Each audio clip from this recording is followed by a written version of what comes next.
In the previous video, we have already discussed how the combination of different networks, or let's call it combination of different neurons will capture any shape of signals, any shapes of function.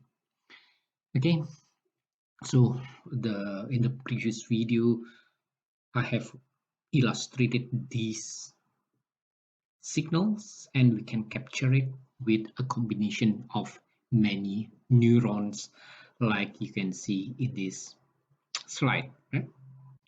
So these are the neurons. All of these neurons are combined to capture these complex signals. The question now then, if I have a signal, if I have a function, let's say, to make it general, how do I have to construct the complete connection of neurons then in here? How many neurons I should use? What are the weightages that I have set for every neurons? That will be the first question in using neural networks. In the next few slides, I will share with you some techniques on how to define the connection of the neurons, how to derive the best weightages for every neurons in our complete neural networks connection. So in this slide, you can see one generic expression of neuron. As what we have already discussed in the previous video, as you can see here, for one neuron, we might have several inputs here.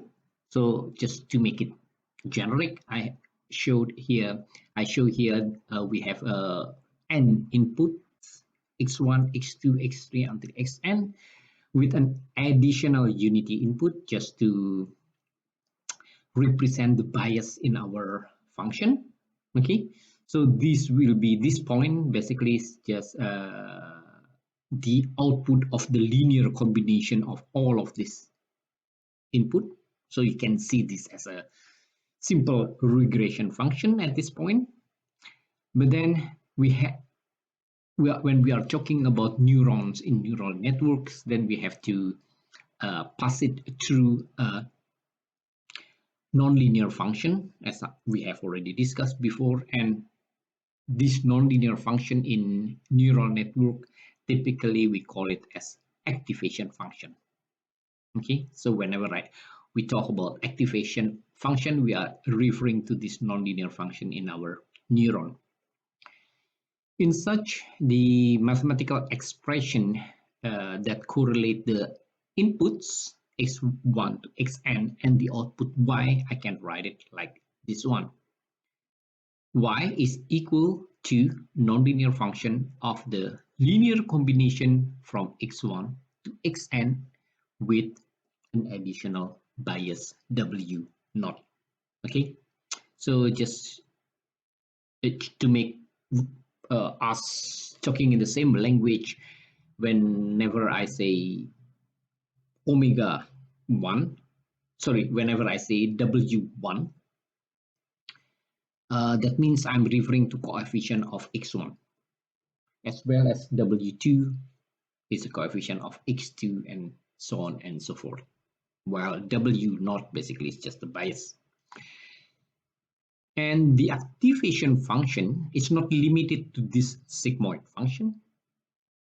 You can have any other kind of nonlinear function. It can be Heaviside function. It can be sine function, or any function that whatever suit your application. But the most common activation function is this sigmoid function. Okay, so again, whenever we are talking about neuron, then the generic structure of each neuron will be like this. Okay, now This is an example of the application of neural network. So I have two inputs here, x1 and x2. Okay, these represent an AND function, a logic and logic function. So I guess you are familiar with AND logic function. If so, x1 and x2, the inputs, both of them will only have two kind of input variables, either 1 or 0. If both of them are 1, the output will be 1. It's an AND logic, right? If either one of them 0, the output will be 0. So x1 1, x2 1, y will be 1. But if we have 0 in either one of the input, then the output will be 0. This kind of relationships between x1, x2, 2, y can be represented in this simple neuron, okay, where the weightage of the first input x1 is 0.5 as well as for the x2, and we have a bias with a weightage of negative 0.75. And we just choose a simple signum function as our activation function. So the difference between sigmoid and signum, in signum function you have a very sharp transition. So it's just simply 0 whenever the input is 0 and the output is 1 when the input is otherwise than 0. So otherwise than negative value, I mean. So if input is greater than or equal to 0, then the output will be 1. So we just use this signum function in our activation function of this neuron. So let's take a look whether this neuron can really represent this AND logic function. So let's take a look on the first set of input and output here.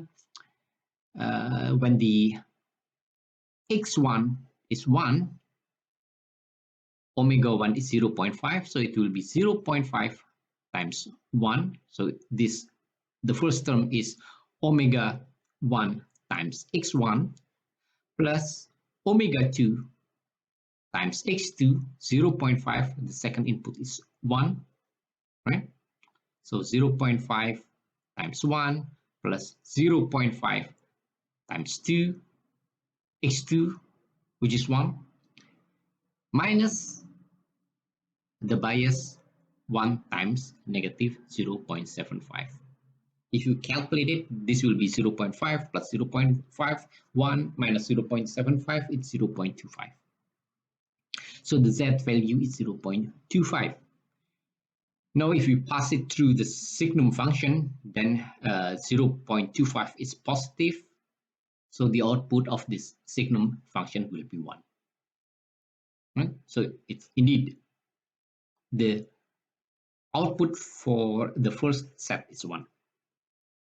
Now let's check it for the second set. X1 is 1, so 0.5 times x1 times 1, okay, plus W2 times x2, so 0.5 times 0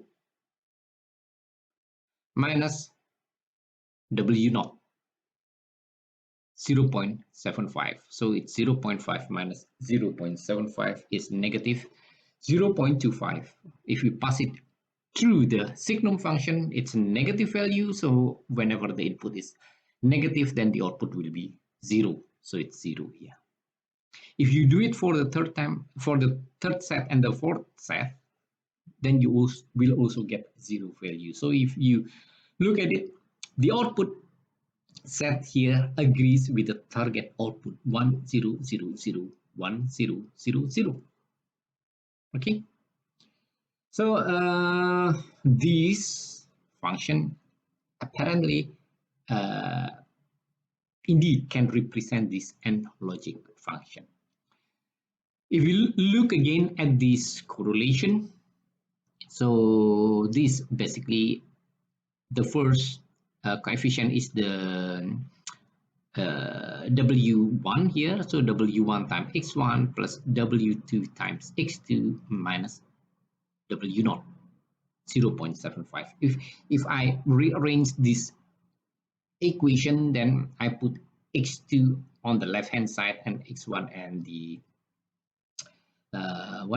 bias on the right hand side, then I can rearrange it into this equation, right?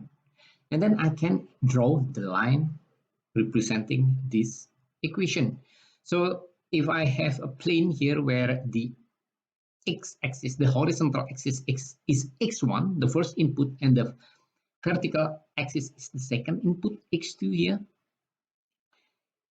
In the pictorial form, I can represent this input-output relationship into this drawing. The first input set, the first set is 1, 1, x1 is 1. So if this point is 1, x1 is 1, x2 is 1, the output is 1. Output I indicated as a blue dot there. Positive output I indicated as a blue dot. The output of 1 I indicated as blue dot here. So the first set is represented by this. The second set, x1 is 1, x2 is 0. So at this position, the output will be 0. I indicate it as a red dot there.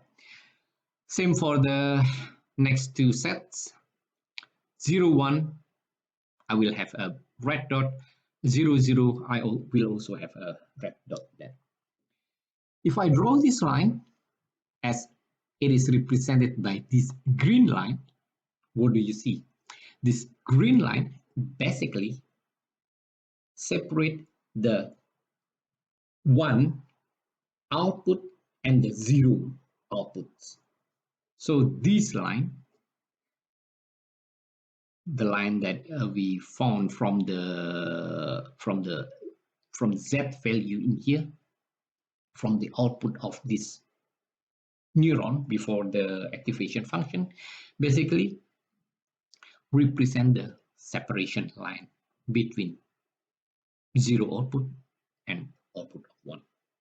Okay, you might have a question. So where is the sigmoid-like function? Where is the signum function in there? I don't see the signum function in there. What is the role of the signum function in there? All I can see from this plot is only a line.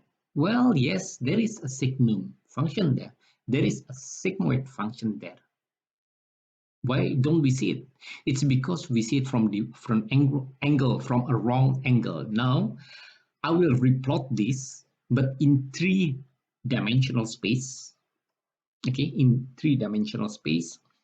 And then if I plot it in 3-dimensional space, then I will get this drawing. This is the x1, this is the x2. So this star, the red star, represent the output of 1. The red dots here represent the output of 0 here. As you can see here, if the input is x1 is 1, x2 is 1, the output is red star, which is 1. Otherwise, let's say when the input x1 is 0, input x2 is 1, then I will have red dot, which represent 0 output. So these these 3 dots and 1 star here represent the outputs of the AND logic. And now we can see the sigmoid function that separate these 2 kinds of output. So this is the visualization of this AND logic network, how this network can separate the 2 kinds of output, and where the sigmoid or the signum function will play a role in separating the 2 kinds of output. Now let's take a look on another example. I have OR logic function. If you remember Well, or logic have or has a different logic. If either one of the input is 1, then the output is 1. Otherwise, the output is 0. So whenever you have 1 in your input, you will have 1 in your output. 1, 1, 1. You have 1, 1 in here at least. 1 or 0 is 1. 0 or 1 is 1. But if all of them are 0 in the input, there is no 1 in the input, then the output will be 0. Again, apparently, this OR logic can also be represented by neuron. Same like before, I have two inputs, x1, x2, and I have one bias input with a weightage of negative 0.5. The weightages for the two inputs, x1 and x2, are both of them are 1 in here. And then I will still use the same activation function. I will use signum function here, where the output is 0 for a negative input and the output is 1 for otherwise. Okay, and then now let's take a look if because the weightage of the first input is 1, so for the first set of input, 1 times 1, W1 times X1 plus W2 times X2, W2 is 1, right? X2 is 1, so 1 times 1 minus the bias 1 times negative 0.5, it will be equal to 1.5. 1 plus 1 minus 0.5 is 1.5. I pass it through the signum function. Signum of 1.5 will be equal to 1. For the second one is also the same. For the third one is also the same. And for the last one, the input, both of them are 0. So 1 times 0 plus 1 times 0, 0 minus 0.5 is negative 0.5. I pass it through this signum function and then I will get 0. So the outputs of this neural network, of this neuron, we only have one neuron here, is 1, 1, 1, 0. It's the same as the OR logic function. And then again, same like before, I will visualize this OR logic function in pictorial form. So the sorry, the horizontal axis is x1, the vertical axis is x2. When the all inputs are 1 and 1, x1 is 1, x2 is 1. The output is a blue dot there, 1 represent 1. And for the next two sets, 1 is 0, 1 0, x1 is 1, x2 is 0, the output is also 1. For the third one, x1 is 0, x2 is 1, the output is 1. And for the last one, when x1 and x2, both of them are 0, the output is 0, as represented by this red dot. And this line function that I derive from this neuron and all of its weightages, this function, this line function, okay, if I draw this line function in the same x, y, x2 plane, then this line function will separate these two kinds of output. Separate the output of 1 with the output of 2. Same like before, where is our sigmoid role? Where is the role of our signum function here? We don't immediately see the signum function there, but if we plot it in 3-dimensional space, then yes, the signum function is there. Okay, where the signum function, the activation function, will separate two regions. One in one side we have all one unity output represented by the red stars, and in the other region we have all of them with 0 output represented by red dot there. Okay, let's take a look again on another logic function. Now I have exclusive OR function. Sometimes we just call it as XOR, exclusive OR function. What is exclusive OR function? Exclusive OR function is you have an output 1 only if you have an exclusive combination of 1 and 0. Okay, it's exclusive OR, so OR is exclusive here. The output is 1 only if you have two different inputs. If x1 is 1 and x2 is 0, then the output is 1. Or otherwise, if x1 is 0 and x2 is 1, then the output is 1. If you have two same inputs, either 1 and 1 or 0 and 0, then the output will be 0. So this is what we call as exclusive OR. If I draw this data set, let's say, in our x1, x2 plane, right? So when x1 is 1, x2 is 1, the output is 0. I put it here. When x1 is 1, x2 is 0, then the output is 1. I put it here. When we have 0, 1, the output is 1. Then I put it here. When both of them are 0, then the output is 0. It's here. Now, where do we have to put this separation line? It's not easy, right? It's not possible to put one separation line like this, right? We cannot separate it like this because we still have 0 here. We cannot separate it like this. We have 1 on these two sides. So I have an elegant way to solve this problem. What I'm going to do, I will manipulate this exclusive OR logic function. What I'm going to do here, I have an intermediate steps here. First, I calculate the negative logic of x1, negation of x1.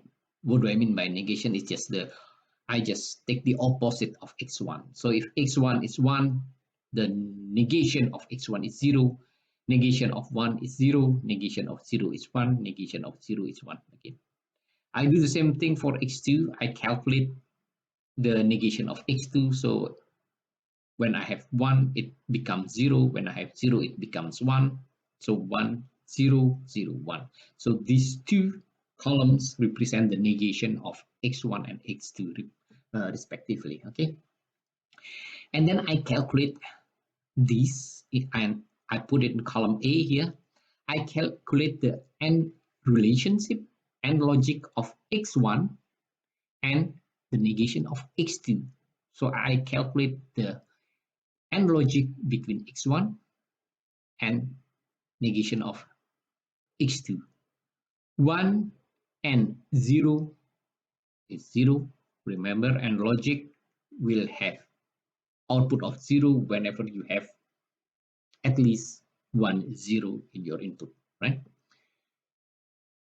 So again, x1 and negation of x2, 1 and 0 is 0, 1 and 1 is 1, right?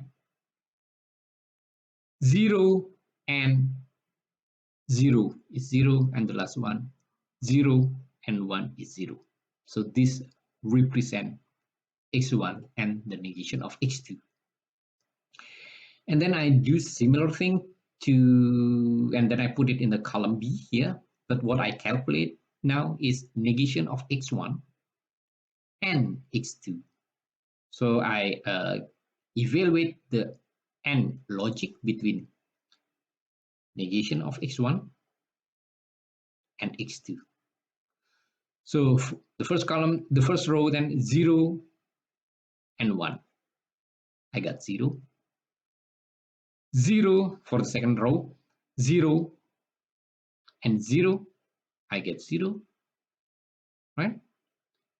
For the third row, 1 and 1, I got 1, right? And then the last one is 1 and 0, I get 0. And then the last column here, what I calculate, I just take the OR logic between column A and column B. So I just take a logic of this or this. Remember, OR, it's not the exclusive, but this is just a simple OR. Or a logic says at least you need to have one unity input and the output will be 1. Otherwise, the output is 0. So in here then 0 or 0 is 0 because all of them are 0. 1 or 0 is 1. You have 1 0, you have one unity input. 0 or 1 is 1, 0 or 0 is 0. Okay. If you look at this, then A or B apparently is equal to Y. Yeah. So again, with this mathematical manipulation, I can represent this exclusive OR as this logic. The exclusive OR apparently is equal to A or B, where A is x1 and negation of x2, and B is negation of x1 and x2. Okay. So from here, what do you see? This exclusive OR function, I can represent it with just a simple AND logic and OR logic. Okay. Since I have managed to separate the output, unity output and 0 output for OR logic and AND logic, so technically I should be able to do the same thing for this exclusive OR logic, because this exclusive OR logic basically is just a combination of simple OR logic and AND logic.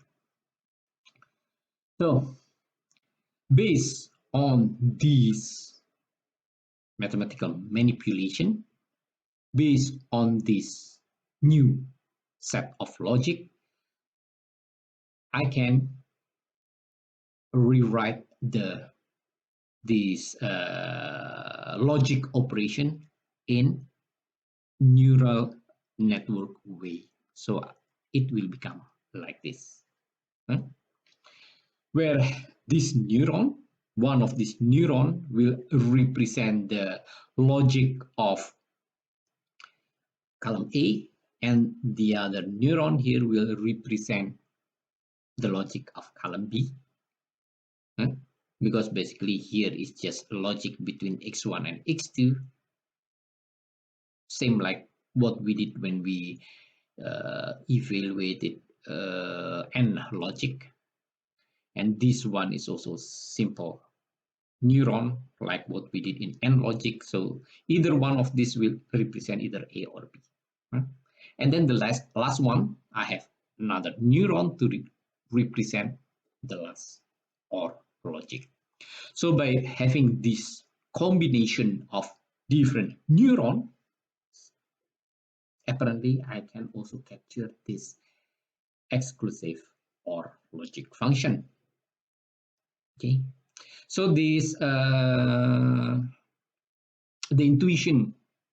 intuitive of this combination of neurons to capture this exclusive OR logic is similar to the one that we discussed before when we were discussing a combination of different neurons to capture complex shape of function, the one that we discussed in the previous video, right?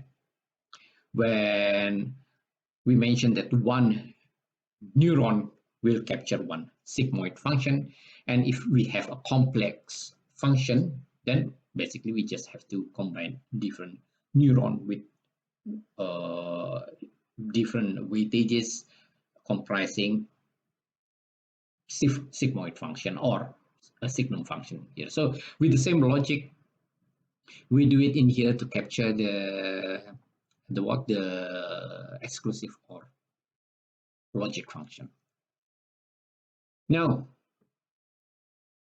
same question might appear then. Where is the sigmoid function? Where is the signum function? I don't see it here. And how do we separate the unity output with zero output in here? Yes, the sigmoid function is there. So if I plot it again, the output of this exclusive or logic in three-dimensional space, then we will have like this, right? If both output are the same, so if I have 1 and 1 or 0 and 0, then I will have 0 output. If one of the input is unity and the other input is 0, then I will have unity output. So I can represent it like this, and then now you see where the sigmoid function is. We have a combination of two sigmoid functions which will separate the unity output and the zero output. Okay. In two-dimensional space, then it will be like this. So I have two lines to separate the zero output and the unity output like this. So these are the two lines that separate the outputs. Okay, so it's combination of several neurons, then you will have a combination of several sigmoid function or signum function in this case then. Up to this point, we haven't discussed yet on how do we have to construct these networks, how many neurons do we need to capture a certain function or to classify a certain problem. And then we also haven't discussed on how to optimize the weightages of each neuron. There are many ways to do that. I will start it with a simplest rule on adjusting the weightage, which is referred to HEP rule. HEP is an abbreviation of the what we call as Hebbian rule. So Hebbian in short, then it's HEP rule. So we will discuss it in the next few slides, since we already have discussed on the capability of neural networks to capture different function and to classify different kinds of output, right? So let's start it first with this Hebbian rule. What Hebbian rule says, when two interconnected neurons are on, I will give an illustration to you later what I mean by on here. The weight should be increased. So the concept of this Hebbian rule to adjust the weightage, to optimize the weightages, is by means of iterative method. First, we have initial guess of our weightages, and then in the second iteration, the weightage will be updated based on the connection between input and output. X sub I represent the input, Y is the output. Let's take a look then a bit detail in this example. So let's revisit again the AND logic function. As we have already discussed it before, AND logic will give an output of 1 if both of or all of the inputs are 1. Okay. So, okay, now let's assume this will be the neuron to represent the AND logic function.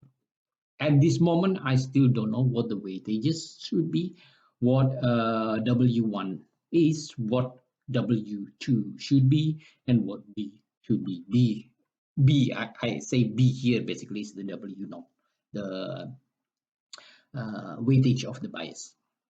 We still don't know these three values. We want to optimize, we want to figure out what these values are.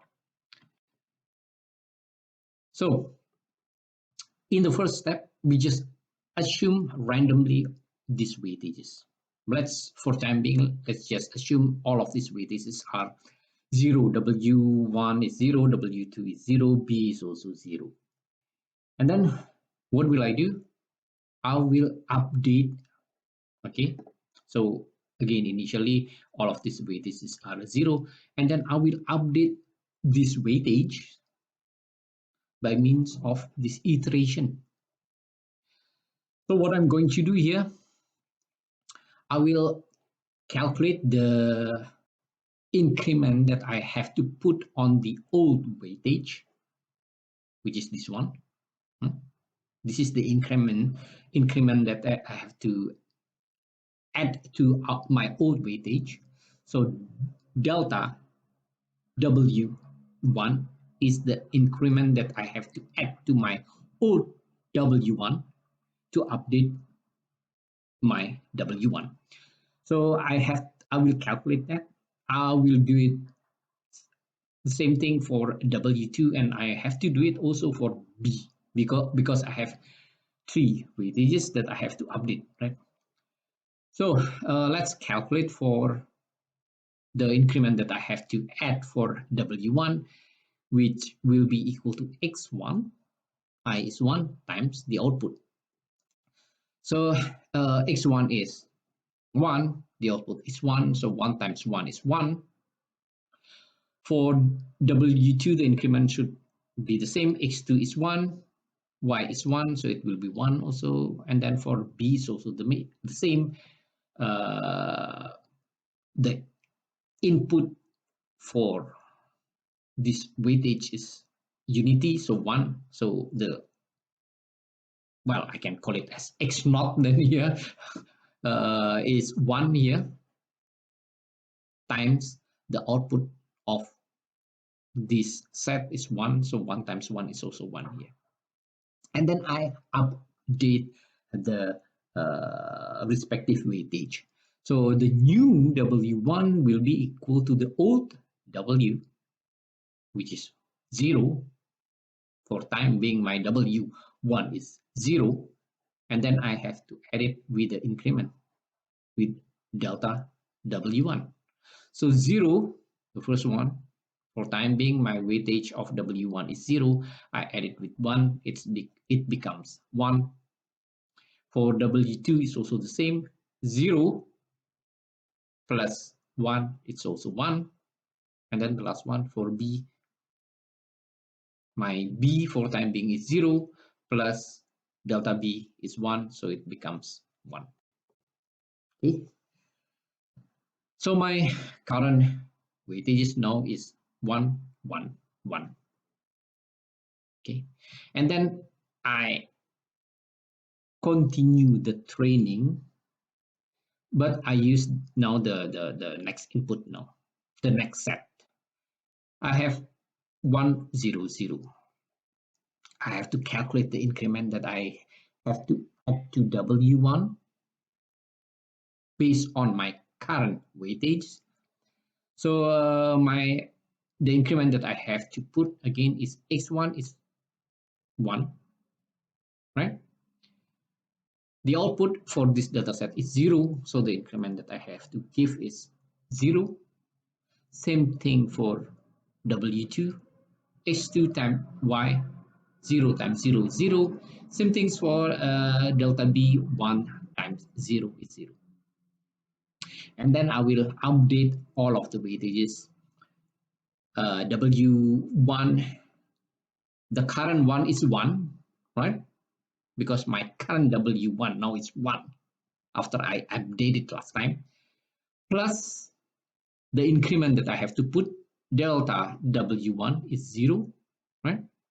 So 1 plus 0 is 1. Same thing for W2, I will update my W2. My current W2 now is here from the previous update plus the increment that I have to add. So 1 plus 0 is 1. And then I do the same thing for B. I updated B. So 1 plus 0 is 1. And then I do it again for the next column, the third row, sorry, for the next row. I update it again for the third row of dataset and the fourth row. But the update doesn't change. Why? Because the increment is always 0 as the output is always 0 for the next two sets for the row 3 and row 4. So at the end, after 4 iteration, I conclude that the omega 1 will stay 1, omega 2 is 1, B is also 1. What will happen to this? There is no further learning improvement. So I just conclude that, again, I conclude that this will be the weightages. And then if I want to represent the separation line like what we did in the logic analysis, right? So I will represent x2 with respect to x1 and the bias. It will be equal to x2 equal to minus x1 minus 1. And then let's try to plot it in x1, x2 plane. This is what I got. These are the output of the end logic function 1, 0, 0, 0, right? The horizontal axis is x1, the vertical axis is x2, and this separating line, the green line, apparently is here. What do we see here? It doesn't work. This learning process does not result in a good separating line. So this line cannot separate the unity output from the zero outputs. So this doesn't work. Why doesn't it work?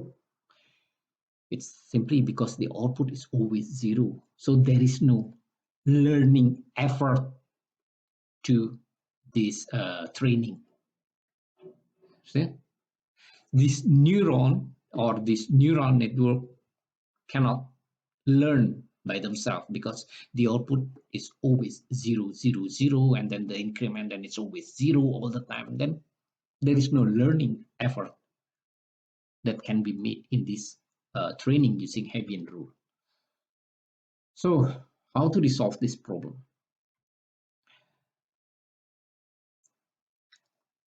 To overcome this problem, I will represent this end logic in different way. So instead of saying 0 if one of the input is 0, I will use bipolar values here. So all 0 in my logic operation here, I will replace it with -1. So it's similar to the previous logic table, but in here I just change 0 with -1. So representing 0 with -1 here. So 1 and 1 is 1.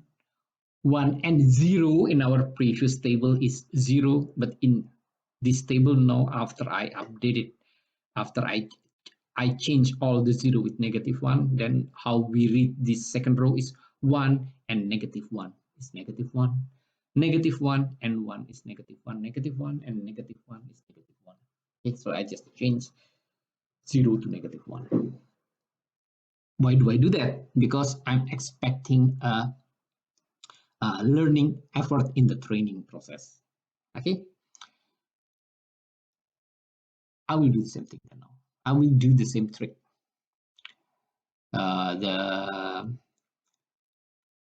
The increment that I should add to the weightage is still the same. So for W1 it will be x1 times y, as well as for W2 and B here.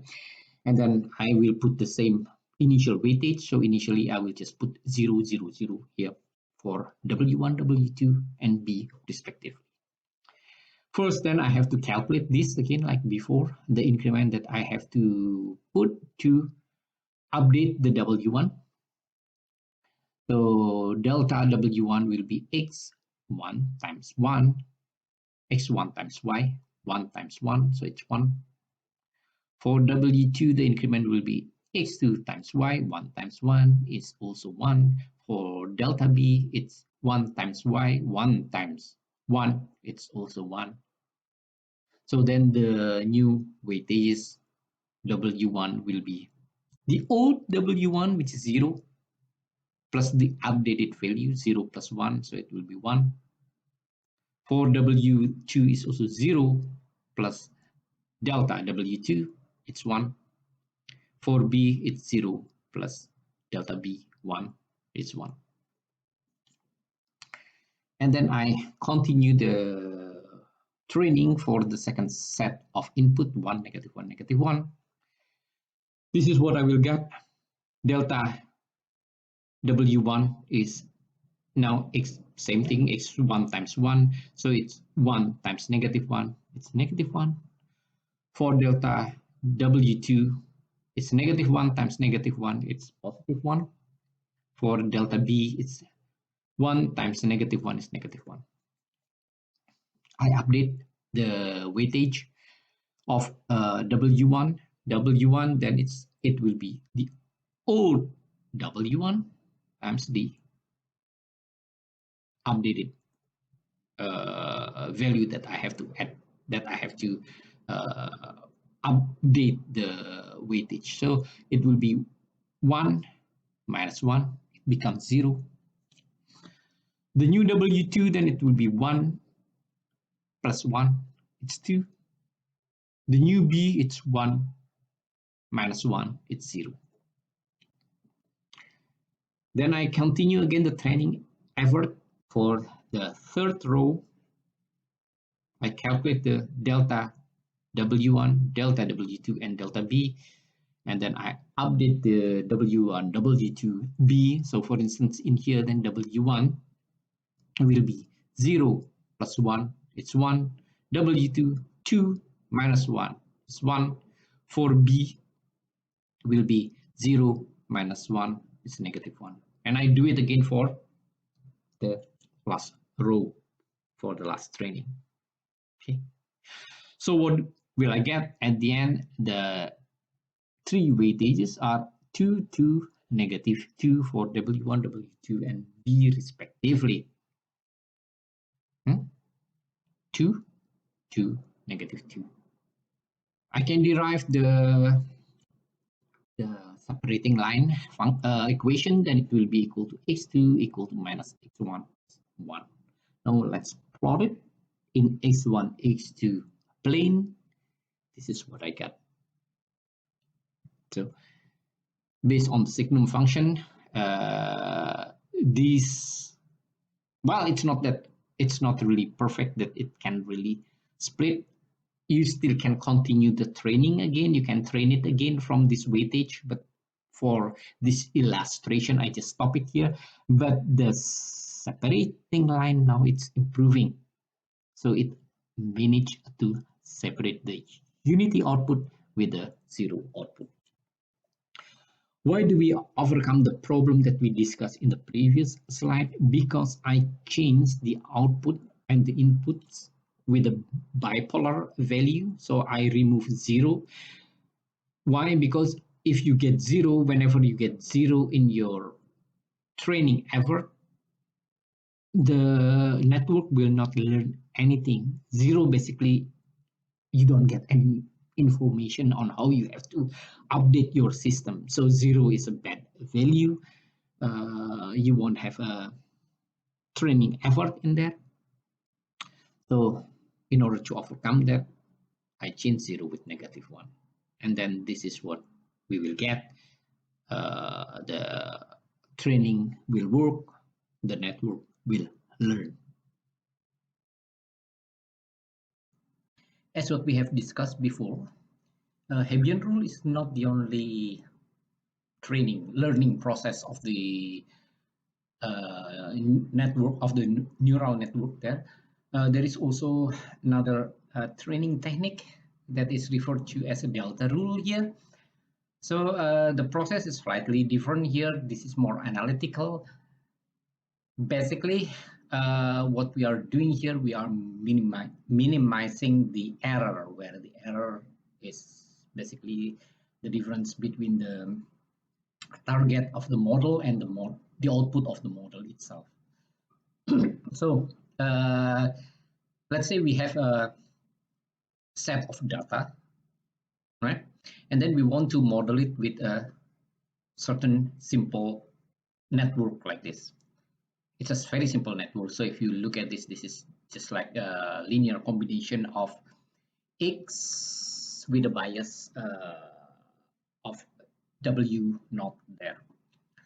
And then we have a set of data that correlate x with output, and then let's call the target output, the data that we have is t. So we have x and t. X is one variable and t is the output variable of the data. And then we want to capture it. We want to capture the x and t with this network where we are using x from the data to model the t of the data using this network, where the output of this network is y. Okay, so if this model, this network that represents the model of the data is correct, is perfect, then the y, the output of this model, should be equal to t, right?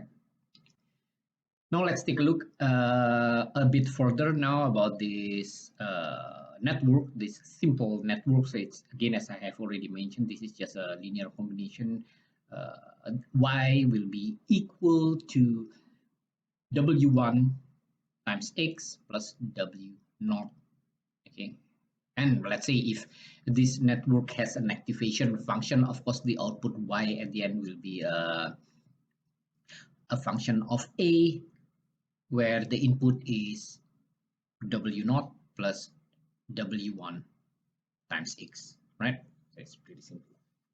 And then the objective, again, as I have already mentioned, we want to have this model to where the output of this model Y will resemble as close as possible of the output of the data, which is T. So Y has to be as close as possible to the output in the data, which is T. Now I would like to represent the error of this model, which basically is the difference between the output of the data, which is T, to the output of the model, which is Y. So the difference between T and Y.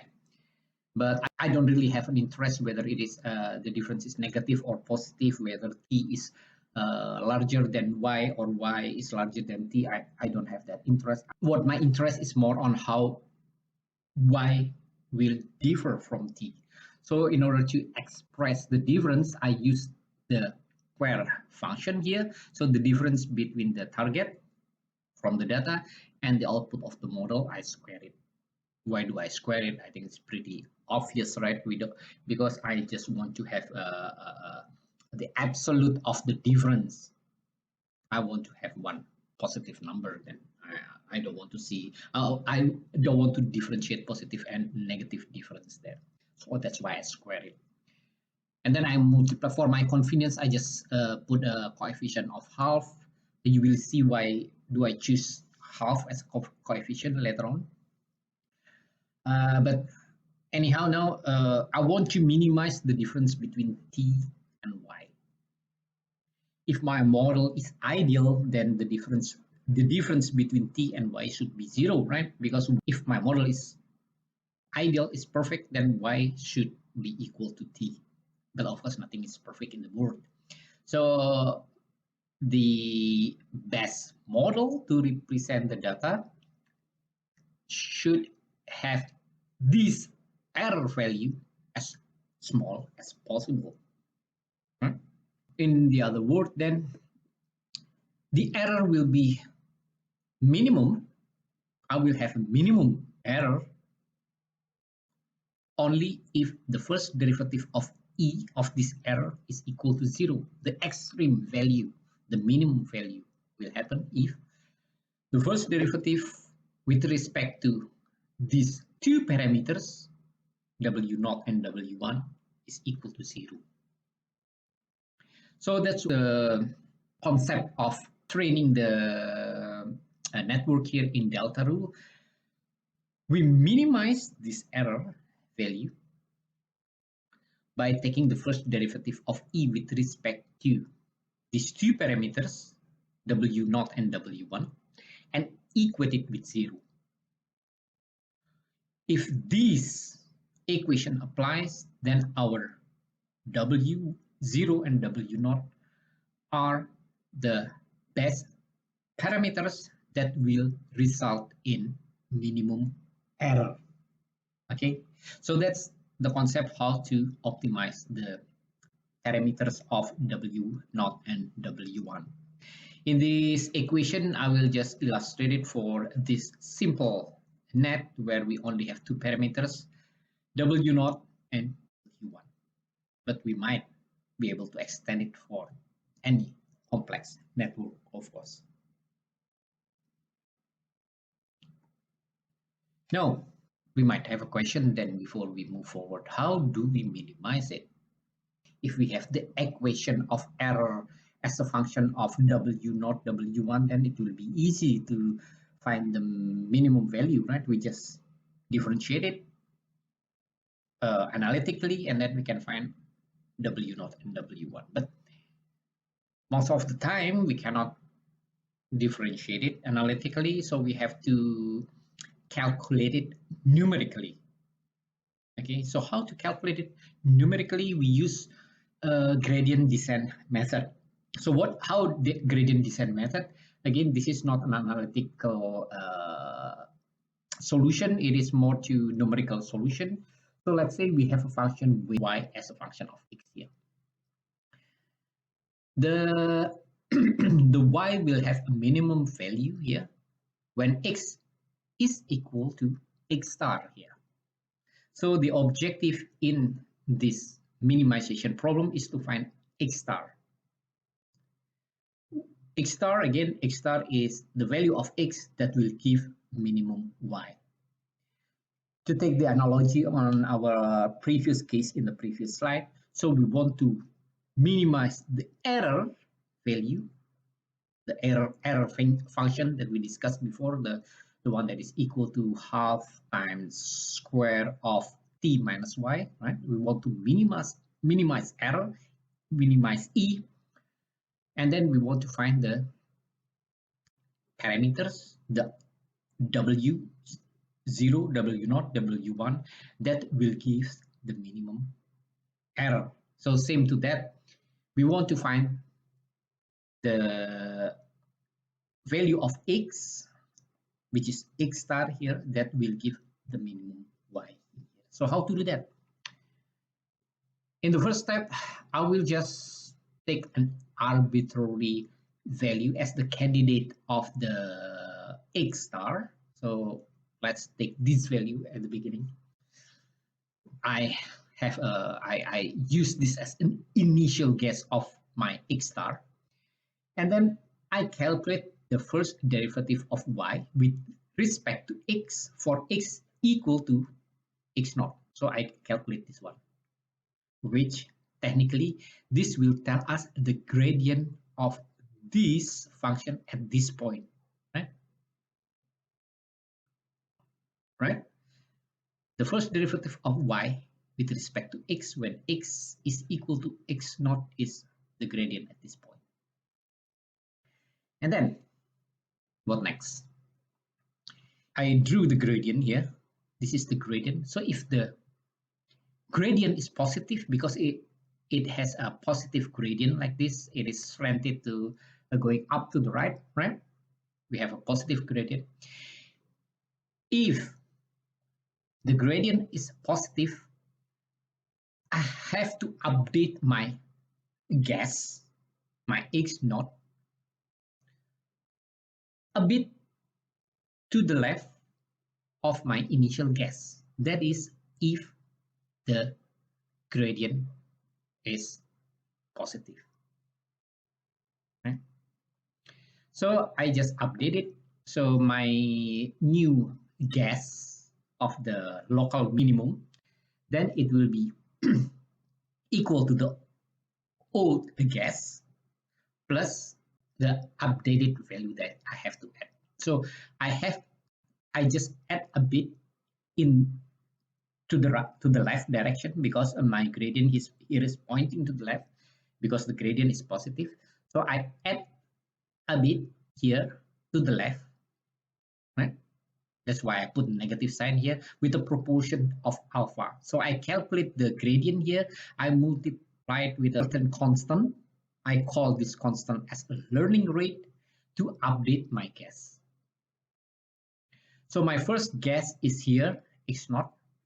And then the first derivative of y with respect to x, when x is equal to x naught is this gradient. I have positive gradient. I update the first guess with negative alpha, the learning rate, times the positive gradient that I obtained at this point. So my next guess will be somewhere a bit to the left of the initial x naught. And then probably my new x naught will be somewhere here. The gradient is still, if let's say if now it is in here, let me change the pointer. If after I updated my new x naught is here, again I calculate the gradient is still positive, and then I have to update it again, and then it will move to the left side again. It is moving here, it is moving closer to the real local minima. How if I miss it? So if I move it too much, then it will move here. If it moves here, then the gradient will be negative. If the gradient is negative, then I will move it to the right side. So if I move too much, it will fall in this region, let's say, then I will have a negative gradient in here. Based on this equation, then my next guess will be moving to the right. Okay, so that's how iteratively, if I do this iteratively, then I should end up in the X star, in the real local minima. Okay, so that is the concept of gradient descent, to find the local minimum by means of iterative process. Okay, if you look at the equation again, alpha is called as a learning rate. Why do I call it as a learning rate? Because it will define how fast it will converge. If alpha is large in one iteration, then the next guess will move in a further step. If alpha is small, then in the next iteration, my new x naught will be just moving a bit here.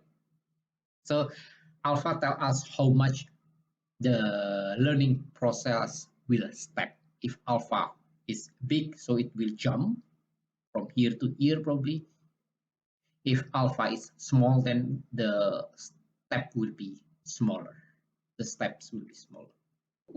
Is it good to have a large alpha, or is it good to have small alpha? It depends again. If it is too large, you might skip the local minima, right? If it is too small, then you have you less likely to skip the local minima, but then the time to converge to the local minima will take more. Okay, so that's the basic concept of gradient descent. And then we are going to use this gradient descent to optimize the parameter of our neuron, the W naught, W1, W2. If you have more than one input, then you have more W there. Now we are going to talk a bit detail on how mathematically we formulate the optimization of the weightage W naught and W1. Right? Again, same like before, let's just consider a simple single net like you see here, right? We have one input of x with a weightage of W1 and one bias of W not there. You can consider if we have a nonlinear activation function AZ there, so the total output Y will be equal to function of A, where Z is equal to the linear combination of X and W naught there, right? Now our objective, we want to optimize the W naught and W1. How to do that? We need to minimize the error, the difference between the target, the goal of the output, and the output of the model itself. This is the error that we we discussed before. So we want to minimize this. How to do that? We are going to use the gradient descent method. So in the first step, in the first initial step, you just take an initial guess for W naught and W1. You just take it from the air, and then you get the initial guess for your optimum weightage W. And then iteratively, we update this W with delta W, where the delta W follows what we discussed in a gradient descent method. The updated value for your W here will be equal to negative alpha times the first derivative of error with respect to the respective W there. We have already discussed before why do we have negative sign here, because if the gradient is positive, then our W have to move to the left. So we have to reduce the W here with a certain amount. So we have to subtract it. If the gradient, the first derivative of E with respect to W is negative, then our next update of our W should move to the right? So that's why we have this negative sign. Now let's take a look on this term, the first derivative of E with respect to W here. This is our E. Our Y here appears as a function of W here, right? So the first derivative of E with respect of W will be, we just apply a derivation property of chain rule then. So the first derivative of E with respect to W, then it will be equal to half times 2 times T minus Y times the first derivative of T minus Y with respect to Y, which is negative 1, times the first derivative of Y with respect to W, right? So derivating E with respect to T minus Y, we will have 2 times half times T minus Y. 2 times half is 1. So we have T minus Y. And then we differentiate this T minus Y with respect to Y. We get negative 1 here. And then the last one will be the differentiation of Y with respect to W. So this will be our dE dW. So in total, the updating value will be minus alpha times this. Okay. Let's take even a simpler case where we don't have activation function. So we only have a linear activation function where AZ is equal to Z. Then the output is just simply W naught plus W1 times X. In that case, then our updating value, delta W, which is equal to minus alpha times this, or equal to alpha times T minus Y times first derivative of Y with respect to W, will be equal to, again, alpha, this negative sign will cancel, alpha times T minus Y, right, times Y with respect to our W of interest. Okay, so if we want to find W1, then the updating factor here, the delta W1 will be equal to alpha times t minus y, the first derivative of this with respect to W1, which is x times x. As well as for delta W naught, then it will be equal to alpha times t minus y times 1, right? So this is how we iteratively improve our guess of the optimal weightage W.